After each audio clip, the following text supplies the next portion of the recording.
Welcome back to the Med Review. This is the Med Review number 2.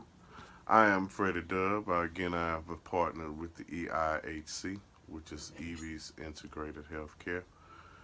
And this show is about giving you information about cannabis, and we're going to be reviewing 2 strains every time we do this post, which is we'll be giving you bi-weekly.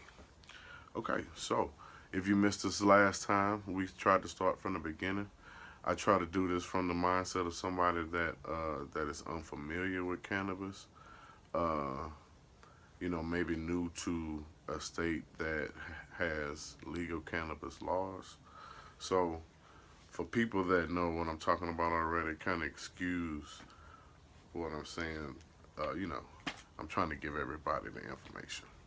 So now we come here to talk about cannabis. So if you missed the last show, we started from the beginning, which is cannabis, and which cannabis is a dried preparation of flowering tops or other parts of plants or resinous extract used as a psychotropic drug, chiefly in cigarettes, which they mean cannabis cigarettes, not tobacco cigarettes. But okay, so now within cannabis there is a compound which is a cannabinoid. And so we want to give you the definition for cannabinoid, which is any group of closely related compounds that include cannabinol and the active constituents of cannabis.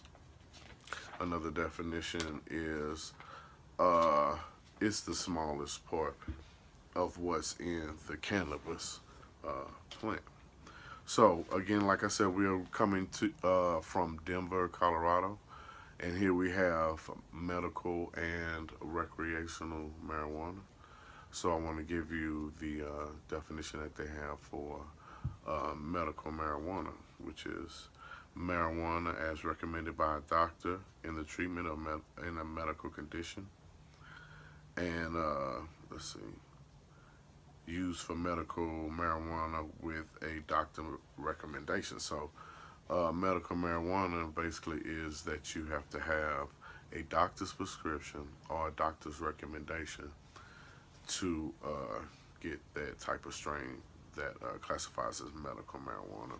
And last time I gave you the definition for recreational, which I said that marijuana falls under recreational drug. So I gave you the definition for recreational drug, which is medical justification for its psychotropic effect, often in the belief that occasional use of such substance is non-habit forming or addictive, which means that you are using uh, this drug as a way of release that you believe you will not succumb to the chemical effects of it. Okay? So that's recreational. Now, within the cannabis, everybody knows what THC is, but I'm going to give you the definition, and that's tetrahydrocannabinol, crystalline compound that is the main active ingredient in cannabis. So, but what most people don't know that I touched on last time is that there is a THC and there's a THCA, and a THCA is the acid, tetrahydrocannabinol acid, and when you put fire or combust or heat to the THCA, that's what actually activates the THC. Okay. And also, we went through the CBD, which is the medical side of the compounds in marijuana.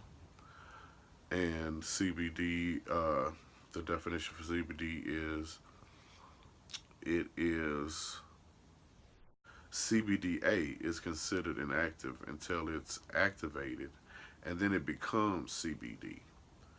To activate CBDA, it must be aged and go through a heating process to convert to CBD. So just like THC is activated with heat, the CBD is activated with heat also.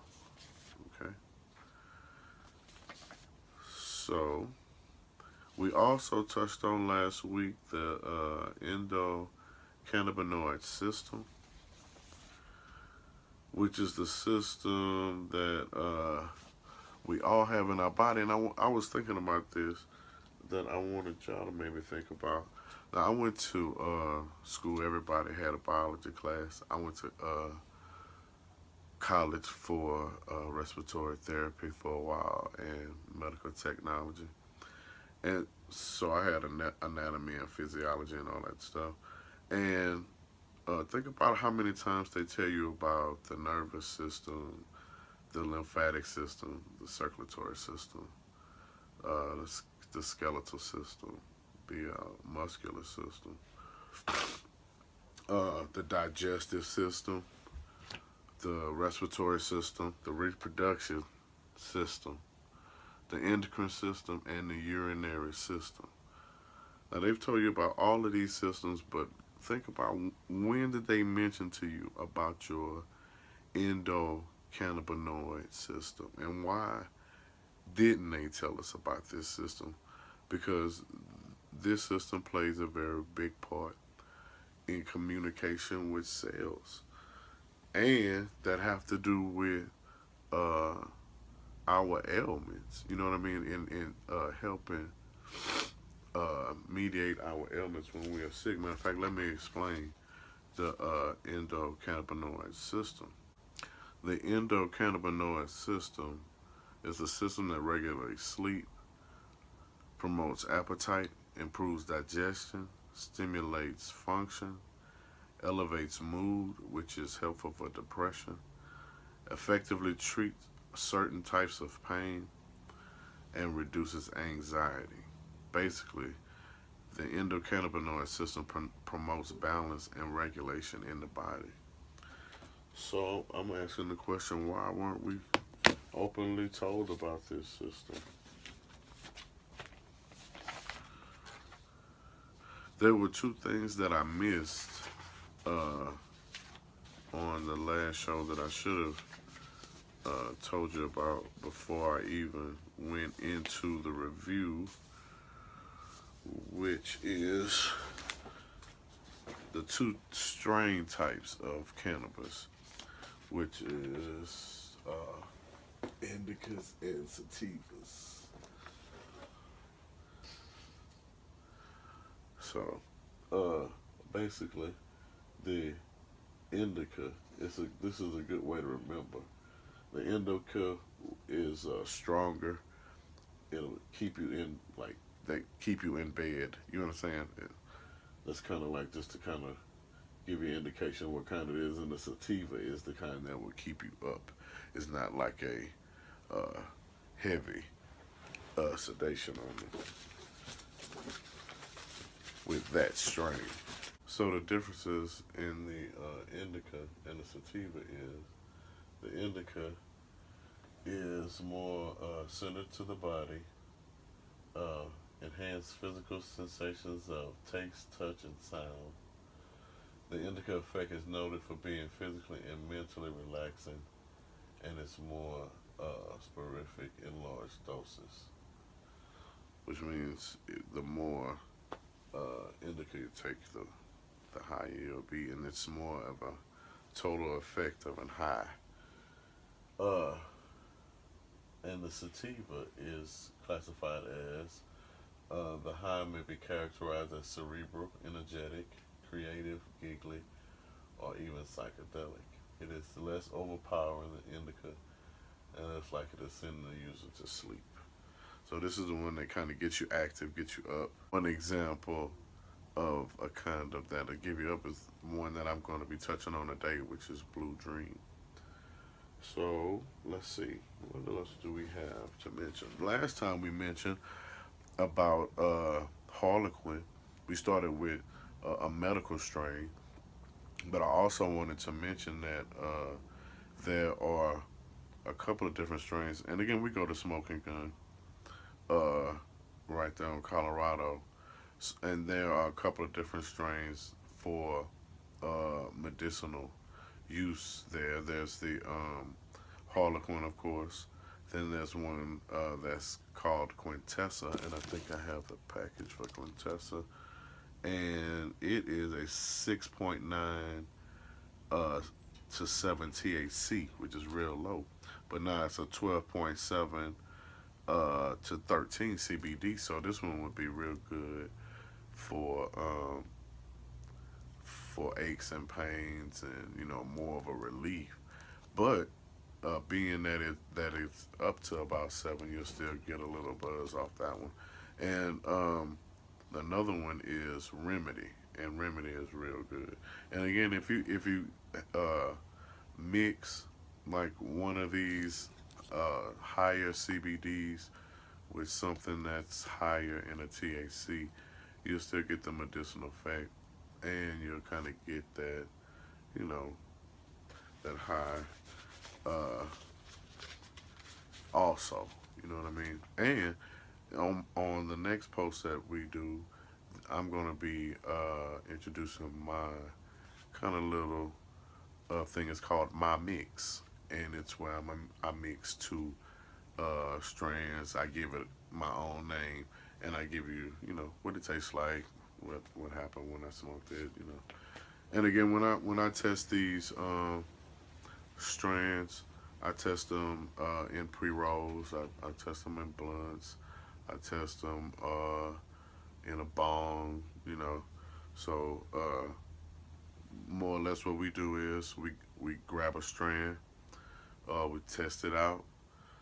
We give you the professional review of it, more or less off of Leafly or from Smoking Gun themselves, and then I give you my personal review of it if I agree with them and what effects that strand had on me and may have on you. Okay, so let's get to Blue Dream. Before we get to the Blue Dream, I forgot to mention also we had Double Durban Jilly that we reviewed last week, and that Double Durban Jilly was actually first grown here in Colorado.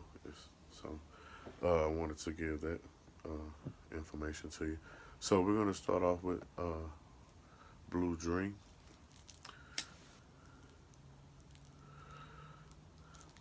And Blue Dream is a sativa dominant hybrid, which means, what did we say a sativa was? More of an uplifting type of energetic strain. And let's see, let me give you some information about this one. This one is a cross from blueberry indica with the sativa haze. Blue Dream balances full body relaxation with gentle cerebral invigoration. When I smoked Blue Dream, this one got real popular. It got popular real fast when I was in Texas. Like it just like came out of nowhere. And more or less, the effects of Blue Dream, when you smoke Blue Dream, it's not one that you feel right off. When it's in more of a,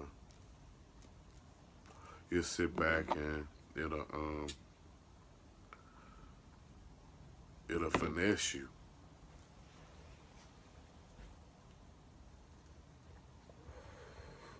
And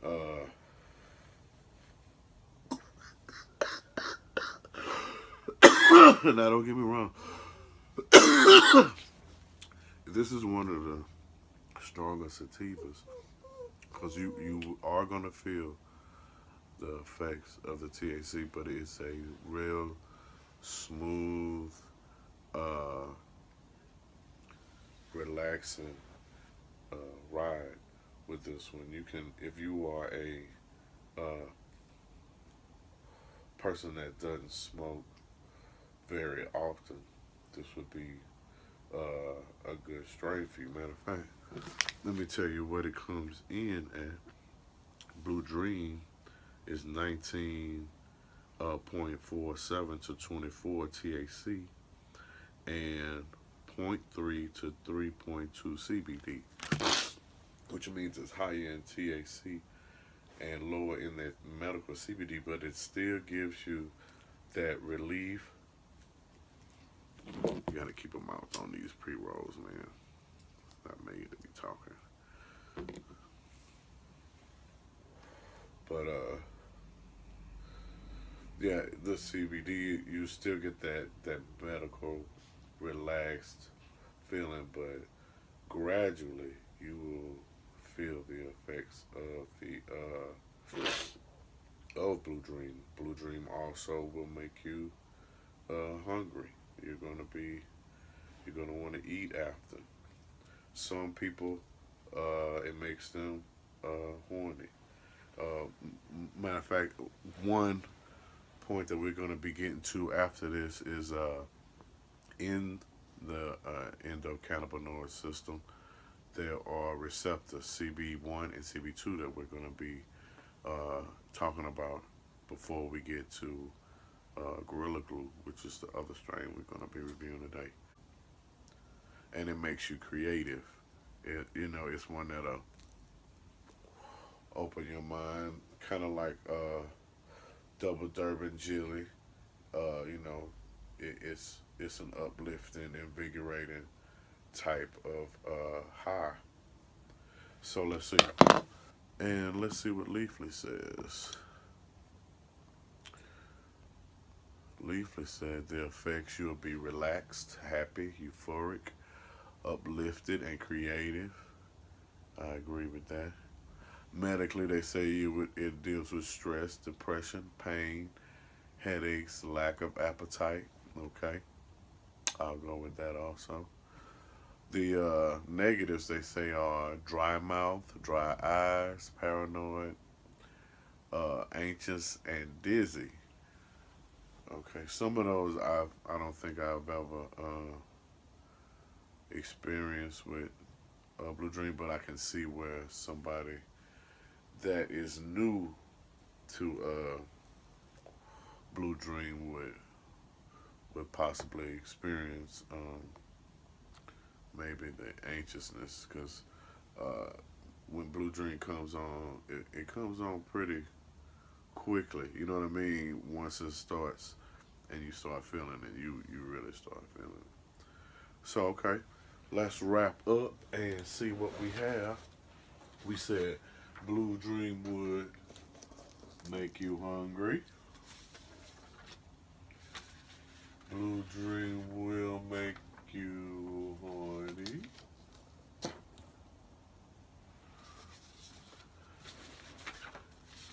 Blue Dream is good for pain.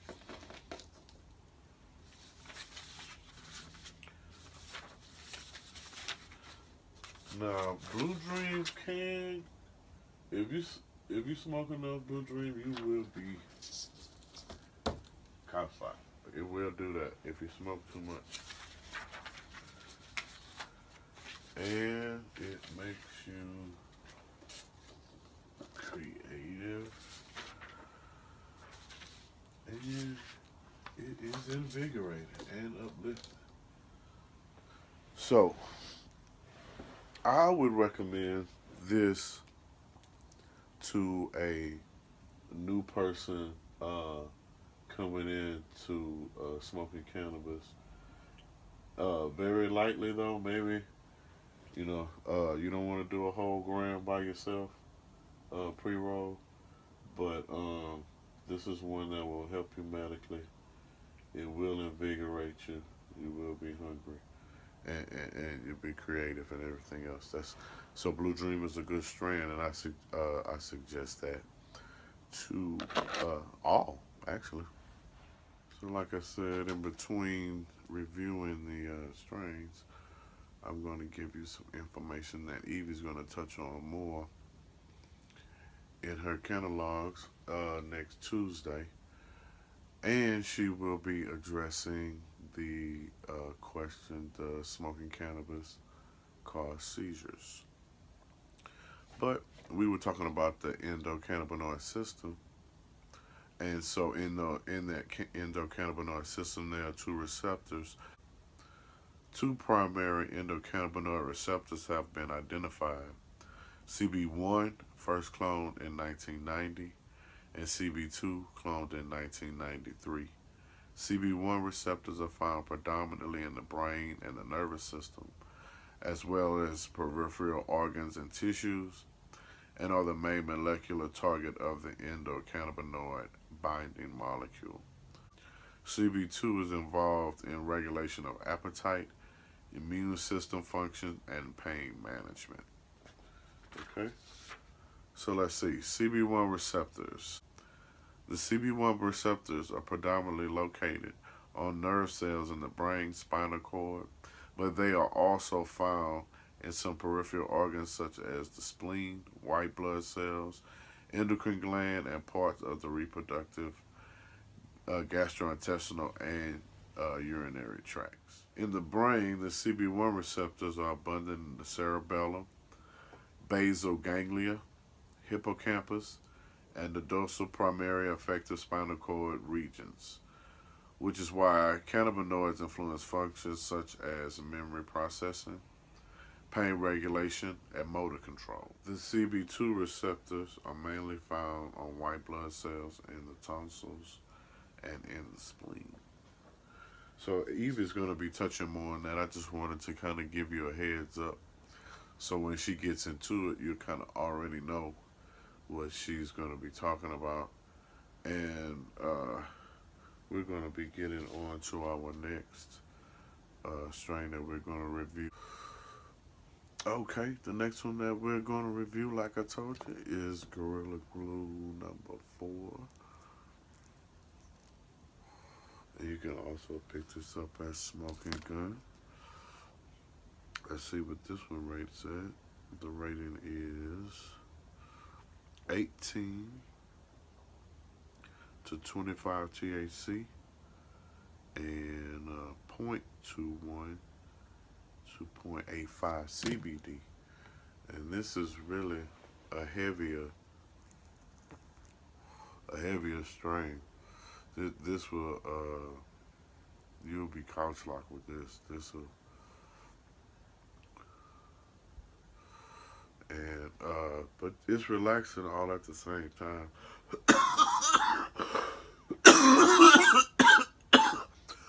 The smell of it is like a deeper smell.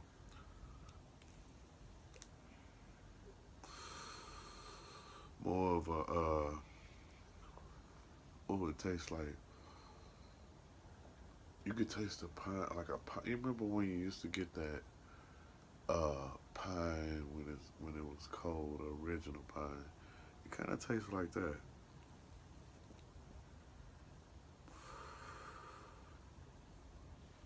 Let's see what Leafly say. Leafly say Gorilla Glue number 4 is a hybrid strain that delivers a heavy-handed euphoria and relaxation, leaving you glued to the couch. Its chunky resin-covered buds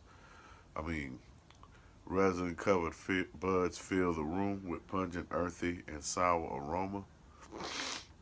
Inherit from its parent strains, Kim's Sister, Sour Dub, and Chocolate Diesel.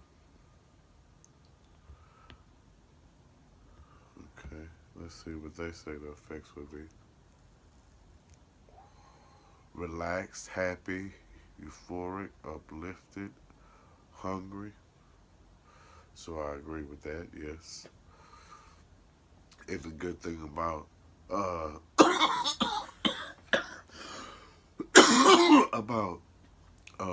these strains is, even though they have a low CBD, they still have some CBD in them, which means even the ones that give you a more of a higher stoned effect, you still get some medical pain, stress, relief, relaxation. So medically, they say this is good for stress, pain, depression, insomnia, and lack of appetite. And I agree with those because you will definitely want to eat after smoking Gorilla Glue. And so let's recap. Let's recap Gorilla Glue. Gorilla Glue number 4, you will be hungry.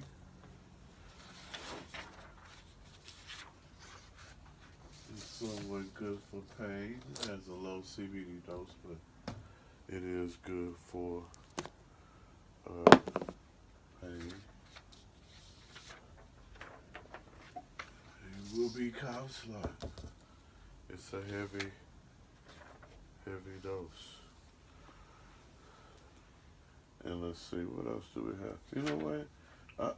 I don't know about y'all, but I get when I get a strain like that, I get kind of creative, man. For myself, you know what I'm saying? So I would say those, man. And where's my other one? It will make you sleepy. It'll make you sleepy. Well, that's our review, number 2. I'm Freddie Dub, again with the EIHC. Join us again when I will be going biblical. Yes. For all you Bible thumpers, I'm finna bring the cannabis right up out of there. Put it right in your hand so you can see what's going on. So join us again. Next 2 weeks, that's next 2 Tuesdays. So, but in between that, don't forget that Evie's going to be doing her catalog and addressing canned cannabis, car seizures. And the next show that we have, I'll be introducing my mix, which is I'll be mixing 2 strains, giving it a name, giving you the effects. And I plan to introduce my first song off Dope Dub Records, man. It's called Get Off My Cloud. So be looking for that, man. Be Bud Wiser. Freddie Dub, EIHC, the Med Review.